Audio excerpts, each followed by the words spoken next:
Haleluya, saudara, shalom, selamat pagi, puji Tuhan. Pagi hari ini kita dapat bersama-sama kembali mengawali hari bersama dengan Tuhan dan firman Tuhan. Pagi hari ini kita akan melanjutkan firman Tuhan. Saya ingin menyampaikan rangkaian dari Sabda Bahagia.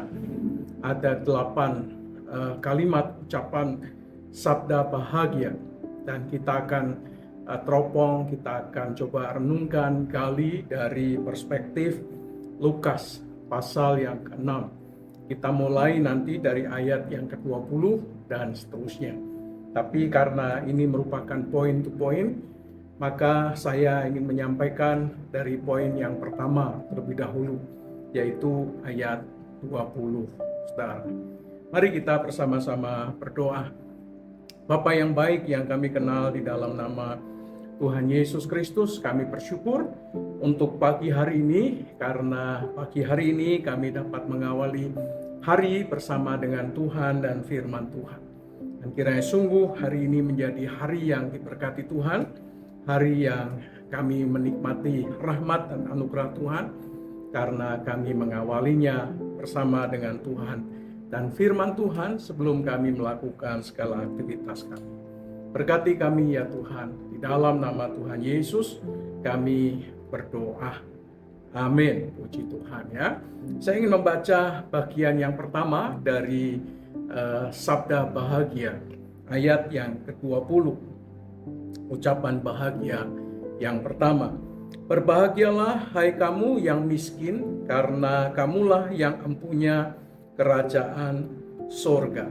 Nah saudara, kata berbahagia hampir setiap kali kita mendengar, karena bahasa Yunani ini sering kali diulang-ulang, yaitu dari terjemahan dari kata makarios, ya, sebagai ungkapan bukan hanya bicara tentang perasaan, tetapi sebetulnya ini jauh lebih dalam daripada sekedar sebuah perasaan, karena dalam bahasa Yunani ini kata makarios itu hampir sama dengan dalam bahasa Ibraninya asrei, seperti Mazmur pasal 1 ayat 1. Berbahagialah orang yang tidak berjalan menurut nasihat orang fasik. Berbahagialah orang yang tidak berdiri di jalan orang berdosa.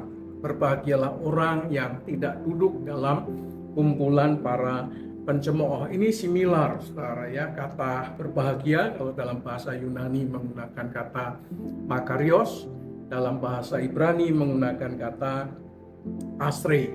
Nah, dalam perspektif Ibrani, maka berbahagia ini tidak sedang bicara tentang emosi, sekalipun kata makarios itu juga diterapkan kepada mereka yang berbahagia karena emosi, karena senang, karena perasaannya penuh dengan sukacita dan kegembiraan. Tetapi kata makarios di sini atau kata asrei di sini itu dihubungkan dengan status kehidupan dari seseorang yang berada di jalur berkat Tuhan. Kenapa dia berbahagia? Karena dia jalannya on the track. Dia berjalan di jalan menuju berkat Tuhan, bukan berjalan menuju kepada hukuman, bukan berjalan menuju kepada kematian, bukan berjalan menuju kepada kehancuran, tetapi dia berjalan menuju kepada berkat Allah. Oleh karena itulah kata bahagia ini disematkan kepada mereka, bukan karena dia dapat lotre, bukan karena dia dapat kerjaan, bukan karena dia dapat gaji double, bukan karena gajinya naik, tetapi karena mereka atau saudara dan saya disebut berbahagia karena sedang berada di jalan menuju berkat Allah. Ini bicara tentang perjanjian, kita on the track, tetap di jalan itu. Nah, Alkitab menunjukkan kepada kita bahwa Tuhan Yesus tidak sedang berbicara kepada orang banyak, kamu merasa bahagia karena miskin, ya. Kamu merasa bahagia karena miskin. Saudara, Tuhan tidak berkata kamu merasa bahagia karena kamu miskin. Tetapi di sini Tuhan Yesus bicara kepada kita, kamu berada pada posisi yang benar di hadapan Allah. Karena itu kamu berbahagia. Kamu merasa berbahagia bukan karena kamu miskin, tetapi kamu merasa berbahagia karena kamu berada di posisi yang Allah kehendaki. Kamu berada di posisi yang memang itu adalah cara Tuhan atau jalan Tuhan untuk memberkati dan melimpahi kita dengan kasih karunia-Nya. Nah, oleh karena itu di dalam perspektif Ibrani, kata bahagia itu sama dengan hidup yang selaras dengan kehendak Allah. Jadi kalau saudara dan saya adalah orang-orang yang hidup selaras dengan kehendak Allah, maka sudah benar jalannya. Sudah pasti ujungnya bersukacita. Ujungnya pasti berbahagia. Ujungnya pasti bergembira karena kita menikmati kasih karunia dan anugerah Tuhan di dalamnya. Nah, seringkali saudara, manusia mengejar kebahagiaan sebagai perasaan. Dia ingin supaya terpenuhi sukacitanya. Oleh karena itu, dia makan sepuasnya. Dia ingin terpenuhi perasaannya, jiwanya. Oleh karena itu, dia ingin menikmati apa saja yang mendatangkan sukacita dan perasaan di dalam hatinya. Saudara, manusia seringkali mengejar kebahagiaan sebagai sebuah perasaan sesaat atau emosi sesaat yang sifatnya adalah temporer. Tetapi sesungguhnya melalui ayat ini Tuhan Yesus Kristus mengarahkan kita kepada kebahagiaan sebagai posisi rohani di dalam kerajaan surga. Posisi kita, keberadaan kita di dalam kerajaan surga adalah posisi yang tepat. Nah, kalau Tuhan berkata, berbahagialah yang miskin. Kata miskin di sini dari kata petokos atau petokoi, yaitu sebagai kebergantungan total kepada Allah. Kata petokos atau petokoi ini bukan sekedar miskin biasa, saudara. Tetapi ini bicara tentang miskin yang tidak punya apa-apa. Miskin yang sangat-sangat membutuhkan pertolongan orang lain. Jadi kemiskinannya itu sudah sampai pada tahap kalau tidak ditolong oleh orang lain atau belas kasihan orang lain, dia tidak bisa survive. Nah, dalam pandangan Ibrani, saudara, ini dekat dengan konsep anawim dalam bahasa Ibrani. Kata petokos itu hampir sama dengan pandangan terjemahan dari kata anawim, yaitu anawim menggambarkan tentang orang-orang yang tertindas, orang-orang yang rendah hati, orang-orang yang berharap kepada Tuhan, orang yang memang sudah tidak bisa lagi memenuhi kebutuhannya sendiri kecuali ditolong oleh orang lain. Demikianlah seharusnya kehidupan kita itu di hadapan Allah itu sama seperti orang yang memiliki kondisi kalau hidup tanpa Tuhan kita tidak bisa. Hidup kalau tidak ditolong oleh Tuhan tidak bisa. Kalau kita tidak berjalan bersama dengan Tuhan tidak bisa. Oleh karena itu kita harus menjadi orang yang miskin di hadapan Allah, baru kita bisa berbahagia.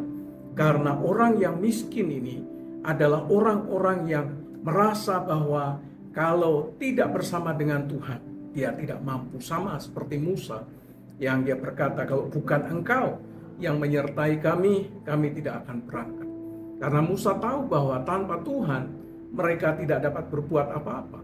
Tetapi bersama dengan Tuhan, mereka akan sanggup sampai tiba di tempat tujuan Allah dalam kehidupan umatnya. Oleh karena itu, kemiskinan di sini bukan hanya berbicara tentang ekonomi, karena kita membutuhkan pertolongan, kebergantungan dengan belas kasihan orang lain berkenaan dengan ekonomi, atau bicara tentang sakit penyakit.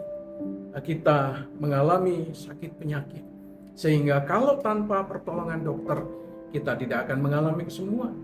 Kalau bukan karena pertolongan dan kuasa Tuhan dimanifestasikan dalam kehidupan kita, kita tidak mampu, saudara. Oleh karena itu, kita sungguh-sungguh menjadi orang-orang yang tidak berdaya di hadapan Allah. Kalau bukan karena Tuhan, maka kita tidak bisa survive.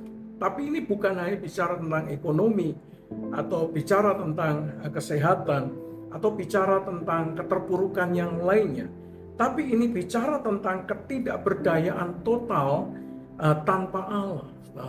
Jadi Anawim ini juga bicara tentang gambaran tentang seseorang yang tidak berdaya tanpa Allah. Apakah saudara merasa hal yang sama? Kalau tanpa Allah saudara tidak berdaya? Kalau saudara merasakan hal yang sama, saudara sudah ada pada jalan yang tepat. Saudara sudah berada pada track Tuhan yang sesungguhnya, jalan menuju pada berkat dan jalan menuju kepada kebahagiaan sebagaimana yang dijanjikan oleh Tuhan. Kita perlu menyadari bahwa kita tanpa Tuhan tidak dapat bertahan. Kita tanpa Tuhan nothing. Kita bukan siapa, saudara. Saudara, siapa orang yang diperhatikan Tuhan, yang sesungguhnya menggambarkan ketidakberdayaan secara total di hadapan Allah.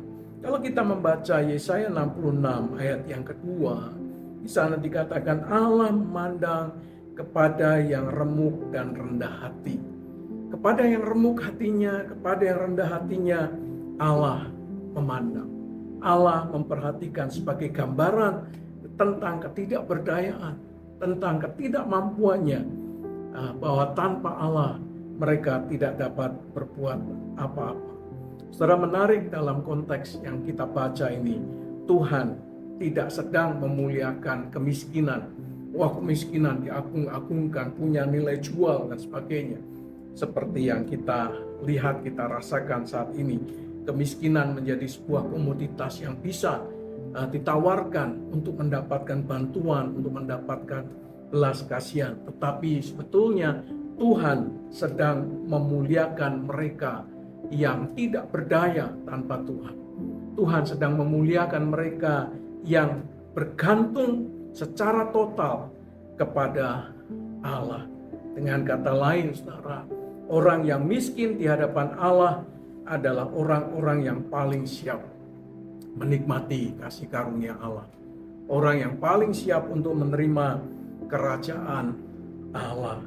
Dan betul memang kalimat penutupnya disebutkan, karena kamulah yang empunya kerajaan sorga. Tetapi menarik kata kerajaan sorga ini bicara tentang realitas sekarang, bukan bicara tentang realitas yang akan datang, karena kata yang dipakai adalah present tense.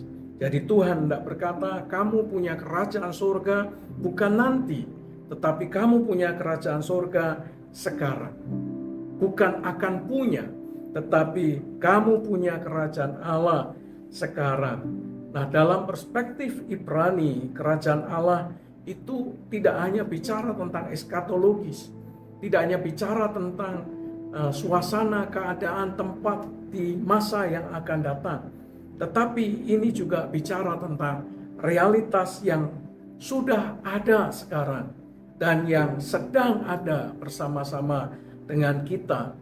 Ini satu peristiwa, satu keadaan yang sedang kita rasakan, kita alami saat ini dalam kondisi sekarang, bukan nanti. Jadi kerajaan surga yang dianugerahkan Allah itu sudah mulai berjalan saat dimana kita hidup ini. Dan seharusnya kita sudah bisa merasakan kerajaan Allah itu dalam kehidupan kita. Saudara, dunia melihat orang miskin sebagai yang tidak punya apa-apa, tetapi Tuhan melihat mereka yang miskin justru adalah pewaris-pewaris kerajaan Allah, sebagai pemilik-pemilik dari kerajaan Allah. Ini berbicara tentang pembalikan nilai, ya, pembalikan nilai. Dunia menilai dan kerajaan surga menilai. Bagaimana dunia menilai kerajaan surga atau masa depan kebahagiaan? Dunia menilai orang miskin itu adalah orang yang tidak punya apa-apa. Tapi orang yang berharap, bergantung secara total dan bersandar sepenuhnya kepada Allah, mereka lah yang layak mendapatkan kerajaan Allah. Amin. Amin. Puji Tuhan. Mari kita berdoa. Bapa yang baik yang kami kenal di dalam nama Tuhan Yesus, biarlah kami menjadi orang-orang yang berani bergantung secara total dan berkata bahwa tanpa Tuhan kami tidak dapat berbuat apa-apa. Tanpa Tuhan kami ini tidak berdaya, tapi bersama dengan Tuhan kami cakap menanggung segala perkara. Biarlah sungguh kami menjadi orang-orang yang terus bersandar dan bergantung kepada Tuhan, karena mereka yang miskin di hadapan Allah, karena ketidakberdayaannya tanpa Tuhan, karena ketidakmampuannya tanpa Tuhan, mereka lah yang mempunyai kerajaan surga. Dan biarlah kami semua adalah orang-orang yang mewarisi kerajaan surga. Terima kasih Bapa, kami bersyukur, kami menyerahkan pagi ini ke dalam tangan anugerah Tuhan, dan semua aktivitas kami, keluar masuk kami dalam penyertaan Tuhan yang sempurna. Di dalam nama Tuhan Yesus Kristus, Tuhan memberkati engkau dan melindungi engkau. Tuhan menyinari engkau dengan wajah-Nya dan memberi engkau kasih karunia. Tuhan menghadapkan wajah-Nya kepadamu dan memberi engkau damai sejahtera. Di dalam nama Allah Bapa, Allah Putra, Allah Roh Kudus, di dalam nama Tuhan Yesus Kristus. Haleluya. Amin. Puji Tuhan, saudara.